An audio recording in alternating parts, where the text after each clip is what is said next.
آ گیا وہ نوروز جو رشتوں میں تنقید کا سبب بنے گا، کیونکہ جب جب برج حمل اپنا آغاز لیتا ہے تو پورا سال ایک کیفیت وجود میں آتی ہے۔ افسوس تو یہ ہے کہ اس 2023 میں جو نوروز آ رہا ہے وہ تنقید کا ذائچہ منظر عام پہ پیش کر رہا ہے۔ تبھی ازدواجی زندگی کے حوالے سے، معاشی مصروفیات کے حوالے سے یا دوستوں کے حوالے سے آس پاس کے لوگ ایک دوسرے پہ تنقید اس سال زیادہ کریں گے۔ تبھی اس نوروز کا صدقہ ان 4 چیزوں کا دیا جائے۔ حسب توفیق سبز چیز یعنی سبز سبزی، حسب توفیق کالی چیز یعنی کالے چنے، حسب توفیق لال چیز یعنی گوشت وغیرہ، اور حسب توفیق نیلی چیز یعنی کوئی نیلا کپڑا۔ یہ چاروں چیز جو انسان اس نوروز سے پہلے صدقے کی نیت سے دے گا تو اللہ کے کرم سے وہ پورا سال لوگوں کے اٹھنے والے اعتراضات سے دور رہے گا اور اپنی شخصیت میں خوبصورتی اور کشش پائے گا۔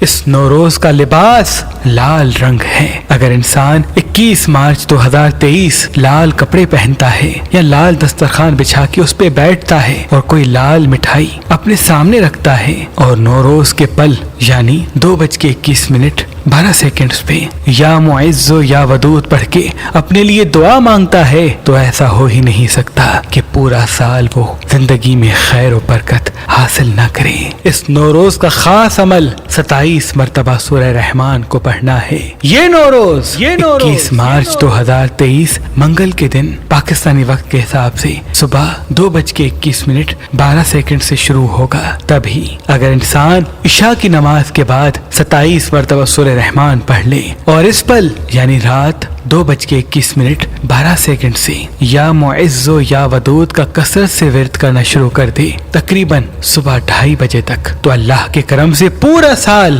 وہ جہاں جہاں قدم رکھے گا فتح و کامیابی اس کے ساتھ ساتھ ہوگی۔ ہر پریشانی، ہر مصیبت جو اس کی زندگی میں آنی ہے اللہ اس کو اس سے دور کر دے گا۔ بے شک اللہ کے ذکر میں تمام پریشانیوں کا حل موجود ہے، تمام پریشانیوں کا حل موجود ہے، تمام پریشانیوں کا حل موجود ہے۔